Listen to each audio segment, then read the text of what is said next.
केंद्रीय मंत्री के नेतृत्व में हमारे तेलंगाना के माननीय सांसद, प्रदेश के पदाधिकारी मेरे पास मिलने आए थे और उन्होंने बताया कि तेलंगाना में वहां की सरकार बहुत सारे गलत बातें बोलकर हमारे तेलंगाना के किसान भाई बहनों को गुमराह करने की कोशिश कर रहे हैं। बहुत सारी गलत चीजें जो सच्चाई से बहुत दूर है, ऐसी बातें कह के मैं समझता हूं तेलंगाना की सरकार और वहां का नेतृत्व, वहां के मुख्यमंत्री जो हाल में चुनाव में लगातार उनकी पराजय हो रही है, the way they are being defeated in election after election, उसकी वजह से वहां की सरकार बौखला गई है, बहुत परेशान है और उसके कारण वहां की जनता को और वहां के हमारे किसानों को तकलीफ देने का काम कर रही है। तेलंगाना को भारत की सरकार, माननीय प्रधानमंत्री नरेंद्र मोदी जी बहुत संवेदना के साथ देखते हैं, बहुत चिंता करते हैं कि हमारे तेलंगाना के किसानों का भविष्य उज्जवल हो, अच्छा हो। माननीय किशन रेड्डी जी, माननीय संजय बंडी जी, माननीय अरविंद जी, सभी हमारे माननीय नेतागण तेलंगाना के लगातार तेलंगाना के विषयों को लेकर यहां से, केंद्र से जितना ज्यादा मदद हो सकती है वो लेते हैं और इसी के फलस्वरूप, इसी के कारण गत 5 वर्षों में तेलंगाना से जो पैडी का प्रोक्योरमेंट होता है, जिसमें से राइस बनती है, वो लगभग 3 गुना बढ़ा है, 3 times. The procurement of paddy and rice has increased in volume by 3 times. जो दाम दिया जाता है एमएसपी पे पैडी और राइस खरीदने में, वो भी 3 गुना कर दिया गया, वो भी 1.5 गुना कर दिया गया, 1.5 times. So almost last few years में जो हमारे तेलंगाना के किसान भाई बहन हैं, उनको 5 से 6 गुना एडिशनल प्रोक्योरमेंट एमएसपी पे तेलंगाना में हुआ है मोदी जी के सरकार आने के बाद। कुछ आंकड़े मैं बताऊंगा तो आपको हैरानी होगी कि किस प्रकार से राज्य सरकार वहां के किसानों को गुमराह करती है। जो पिछला रबी का सीजन क्या है, रबी के सीजन में जो एग्रीमेंट हुआ था केंद्र सरकार और राज्य सरकार के बीच, उसमें जो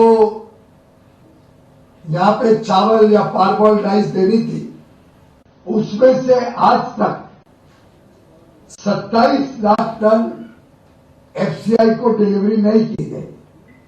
जो एग्रीमेंट हुआ है, जो हमने एग्री किया है, और वो भी स्पेशल हमने एडिशनल 20 लाख टन एग्री किया as a special case Telangana को, यानी जो एमओयू हुआ था, एमओयू के अलावा 20 lakh ton additional rice, parboiled rice देने का केंद्र सरकार ने मंजूरी दी एज ए स्पेशल केस। जरूरत नहीं है देश को, उसकी डिमांड नहीं है। पारबॉइल्ड राइस देश में लोग खाते नहीं, आपके तेलंगाना में ही लोग नहीं खाते, तो भी as a special case Telangana के किसानों की चिंता करते हुए हमने एग्री किया। उसके बावजूद आज तक तेलंगाना की सरकार एफसीआई को गोडाउन में लगभग 14 लाख टन पारबॉइल्ड राइस और 13 लाख टन रॉ राइस आज तक रबी के क्रॉप का डिलीवरी नहीं कर पाई, जिसका पैडी प्रोक्योरमेंट तो बहुत पहले हो गया। अभी तक वो दे रहे हैं, हम उनको बार बार कह रहे हैं जल्दी दो, लेकिन वो देते नहीं। मुझे लगता है 4 तो एक्सटेंशन ले चुके हैं, 4 बार केंद्र सरकार ने इनको एक्सटेंशन दिया है, क्योंकि राज्य सरकार अभी तक वो रबी का डिलीवरी नहीं दे पाई, रबी की प्रॉब्लम। अब आती है बात, और मैं अभी भी आपके माध्यम से आग्रह करूंगा कि वो जल्द से जल्द हमको डिलीवरी दे। रबी में से 14 लाख टन पारबॉइल्ड राइस और रॉ राइस 13 लाख टन, जो अभी तक 4 एक्सटेंशन के बाद भी नहीं मिला। दूसरी बात, 1 साल पहले ये चर्चा हो गई थी कि आज देश की परिस्थिति को देखते हुए पारबॉइल्ड राइस बहुत कम लोग खाते हैं देश में। हमारे पास आज के दिन 4 साल का स्टॉक है, उसके बावजूद हम 20 लाख टन और खरीद रहे हैं तेलंगाना से, जिसका अभी तक डिलीवरी पूरा नहीं किया। लेकिन 1 साल पहले ही हमने तेलंगाना सरकार को बताया था कि आगे से आप रॉ राइस दीजिए, और रॉ राइस देते हम पूरा खरीद रहे हैं, आगे भी खरीदते रहेंगे। लेकिन जैसा कि एमओयू जो एग्रीमेंट होता है स्टेट और राज्य सरकार के तहत, और चाहिए तो इसकी आप कॉपी ले सकते हैं, उसमें स्पष्ट लिखा है कि जो आपके राज्य सरकार में जो कंजम्पशन होगा उसके लिए कितना भी कोई भी प्रकार का राइस राज्य सरकार खरीद सकती है। लेकिन उसके ऊपर जो राइस है वो देश की परिस्थिति देखते हुए और डिमांड देखते हुए केंद्र सरकार आपसे खरीदेगी। देश में पारबॉइल्ड राइस आज बहुत कम जगह, बहुत कम क्वांटिटी में यूज होता है, और जैसा मैंने कहा 4 साल का ऑलरेडी स्टॉक है। उसके बावजूद हमने स्पेशल केस करके 20 लाख टन तेलंगाना से और खरीदने को एग्री किया कि किसानों को तकलीफ नहीं हो। और राज्य सरकार ने हमको लिखित पत्र लिखा है राज्य सरकार ने कि आपको हम ये आप 20 लाख टन और ले लीजिए। फिर उसके बाद राज्य सरकार पारबॉइल्ड राइस एफसीआई को भविष्य में नहीं देगी। ये राज्य सरकार का लिखित पत्र है। And I am reading from that first para is, in pursuance of the above, it is hereby informed that the state government is committed to follow the guidelines suggested by Government of India from time to time. ये लिखित दिया उन्होंने, और clearly MOU में लिखा है, जो MOU सालों से चले आ रहे हैं, कि अगर डिमांड नहीं होगी तो जिस प्रकार की राइस की डिमांड होगी वही राइस राज्य सरकार देगी। और मैं समझता हूँ राज्य सरकार को कोई तकलीफ नहीं होनी चाहिए। इस साल के लिए हमने एक्स्ट्रा लेने को एग्री किया है, 4 एक्सटेंशन के बाद दे नहीं रहे हैं, फिर भी अगले साल के लिए हमने कहा है कि जितना रॉ राइस चाहिए आप दीजिए, हम खरीदेंगे। तो राज्य सरकार आपके किसानों को गलत बातें बोल रही है, गलत भ्रम में डाल रही है। और मैं अनुरोध करूंगा आपके माध्यम से कि तेलंगाना के किसान गलत फहमी में ना रहे। केंद्र सरकार और मोदी जी की सरकार किसानों के साथ खड़ी है। राज्य सरकार राजनीति कर रही है, राज्य सरकार गलत बातें, गलत प्रचार कर रही है। और जिस प्रकार के शब्द माननीय किशन रेड्डी जी के लिए, मेरे लिए, वहां के मुख्यमंत्री ने, वहां के नेताओं ने लिए, मैं उसकी घोर निंदा करता हूं। मैं ऑब्जेक्ट करता हूं कि वो गलत बातें हमारे नाम पे बोल रहे हैं और उन्होंने उसको विड्रॉ करना चाहिए। मैंने राज्यसभा में और लोकसभा दोनों में स्पष्ट किया है कि केंद्र सरकार तेलंगाना के किसानों के साथ खड़ी है, लेकिन राज्य सरकार पूरी तरीके से फेल हो गई है।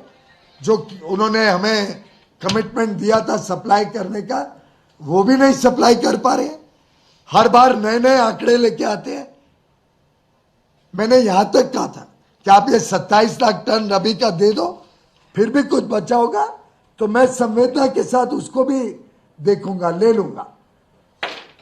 और राज्य सरकार ने एग्री किया है कि आगे वो रॉ राइस देंगे, हमने उसको स्वीकार किया। तो मैं किसानों को आपके माध्यम से संदेश देना चाहता हूं कि राज्य सरकार की गलत बातों में ना आए। जो पुराना कमिटमेंट है वो जल्द से जल्द राज्य सरकार पूरा करे और आगे के लिए भी रॉ राइस देने का इंतजाम करे। बहुत बहुत धन्यवाद। तेलंगाना मिनिस्टर ने कह रहे हैं एफसीआई के पास गोडाउन खाली नहीं है, तो जल्दी नहीं ले रहे हैं, जल्दी के लिए तैयार है। ये सच है? एक भी पत्र नहीं आया है मेरे पास कि वो देने को तैयार है। पिछली बार भी उन्होंने ये मेरे सामने बात रखी, मैंने तुरंत रेक अरेंज करके वहां से मटेरियल मूवमेंट करने का अरेंजमेंट किया। ये बिल्कुल गलत बात है और जो कमिटमेंट दे रखी है 27 लाख टन, पहले उसको तो पूरा करें, जिसके लिए 4 एक्सटेंशन दे चुके हैं। 4 एक्सटेंशन हम दे चुके हैं, पर अभी तक वो ही पूरी नहीं कर रहे। तो वो उनकी नाकामियां, वो गलत बात बोल के किसानों को और वहां की जनता को भ्रमित कर रहे हैं। Telangana ministers are saying that you people are not supporting, you people are not allotting racks also, railway wagons also. I am again repeating, as many rakes as are required will be arranged. Why are they concerned about how we move it? वो supply तो करे, they have to start supplying the material. मुझे एक भी पत्र बताया कि उन्होंने सप्लाई किया और एफसीआई ने लिया नहीं। 27 लाख टन रबी का, हाँ वो रबी का क्रॉप होना चाहिए और तेलंगाना का होना चाहिए, बाहर से लाके नहीं मुझे दे सकते। क्वालिटी जो एग्रीड है क्वालिटी के हिसाब से होना चाहिए। और माननीय राजेंद्र जी तो कितने वर्ष वहां के फूड सिविल सप्लाईज मिनिस्टर है, ये पूरी जानकारी रखते हैं।